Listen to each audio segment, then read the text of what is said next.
who is the CEO of Advantage Travel Partnership. That's a global leisure and business travel network. Julia, always good to have you on the show. Good morning to you. Good morning, Lisa. Let us talk positives first off then, shall we? Or at least try. You must welcome the Green List expanding today for so many hard-hit travel companies and potential holidaymakers.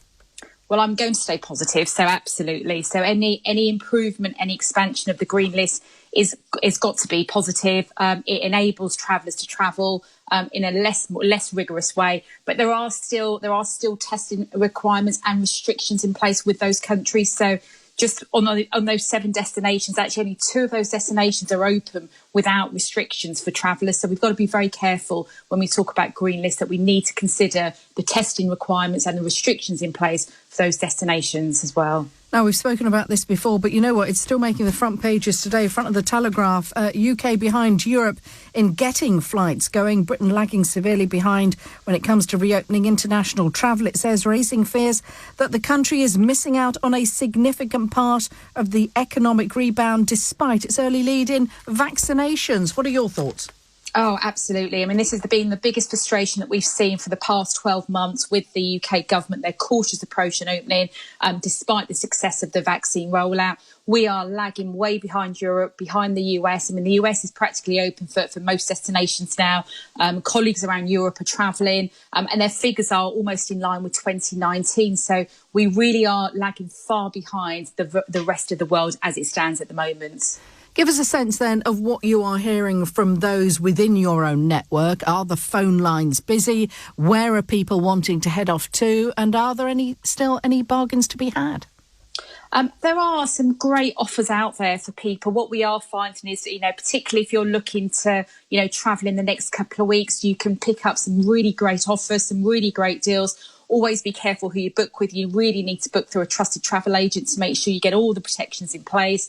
The Canaries, Greece, Spain, really top of the list. And what we're finding is the destinations where the restrictions aren't as prohibitive. So if you're fully vaccinated now, you can find that you can travel most of Europe, not all of it, but most of Europe will open up the core destinations. I travelled to Greece a few weeks ago. I'm fully vaccinated. I didn't need to present any testing. The difficulties are, and where it gets complicated, bizarrely, is when we need to come back home.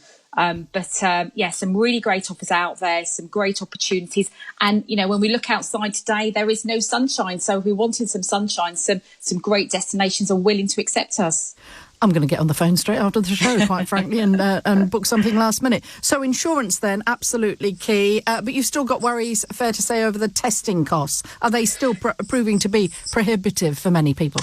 Yeah, testing prices have come down. The biggest issue, actually, what we've seen is, whilst cost is an issue, the biggest issue is actually the test that we all need to take, regardless of our vaccination status, before we get on that plane to come home.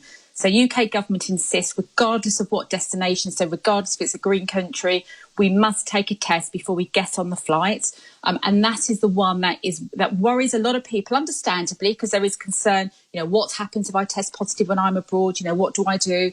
And when we arrive back on day 2 from a green or amber country, if we're fully vaccinated, we must take another test. So the system is not in line with the rest of Europe. It's not in line with the US.